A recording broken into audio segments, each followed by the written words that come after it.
Hey guys, কি খবৰ? আজি আপোনালোকৰ মাজলৈ এটা নতুন ভিডিঅ' লৈ আহিছোঁ। যদি ভিডিঅ'টো চাই ভাল লাগে like, comment, share and subscribe কৰি দিব। আজি মই আপোনালোকৰ মাজলৈ লৈ আহিছোঁ বৰ্তমান সময়ত ৰেঙনি টিভিত সম্প্ৰচাৰিত হৈ থকা ৰাধা ধাৰাবাহিকখনৰ অভিনেতা অভিনেত্ৰীসকলৰ প্ৰকৃত পৰিচয়। আপোনালোকে যদি ৰাধা ধাৰাবাহিকখন চাই ভাল পায় প্লিজ ভিডিঅ'টোত লাইক এটা কৰি দিব।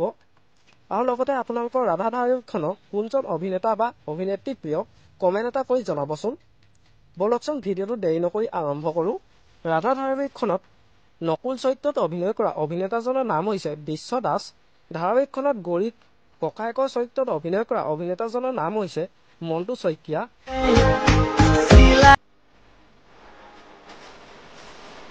ঋষি ককায়েকৰ চৰিত্ৰত অভিনয় কৰা অভিনেতাজনৰ নাম হৈছে দিব্যজ্যোতি দাস।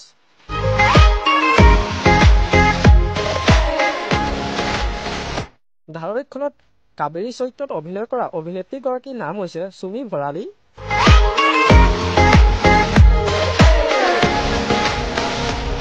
ধাৰাবাহিকখনত গৌৰী চৰিত্ৰত অভিনয় কৰা অভিনেত্ৰীগৰাকীৰ নাম হৈছে সাগৰিকা বৰ্মন। সাগৰিকা বৰ্মনৰ এটা ইউটিউব চেনেলো আছে, নামটো হৈছে সাগৰিকা এণ্টাৰটেইনমেণ্ট। ধাৰাবাহিকখনত ডাক্তৰ চৰিত্ৰত অভিনয় কৰা অভিনেতাজনৰ নাম হৈছে হীৰক কৌশিক বৰুৱা। হীৰক কৌশিক বৰুৱাই আগতে বেহাৰবাৰী আউটপোষ্ট ধাৰাবাহিকখনত লুটুকণা চৰিত্ৰত অভিনয় কৰিছিল। ধাৰাবাহিকখনত ৰাধাৰ মুখ্য চৰিত্ৰত অভিনয় কৰা অভিনেত্ৰীগৰাকীৰ নাম হৈছে গায়ত্ৰী বৰা।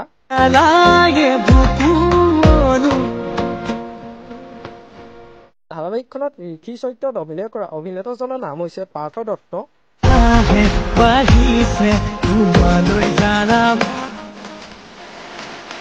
আমাৰ আজি ভিডিঅ'টো ইমানেই আছিল। যদি ভিডিঅ'টো চাই ভাল লাগিলে যিমান পাৰে শ্বেয়াৰ কৰি দিব। নতুনকৈ চেনেললৈ কোনোবা আহিছে যদি ছাবস্ক্ৰাইব কৰি ল'ব। আজিলৈ বাই বাই।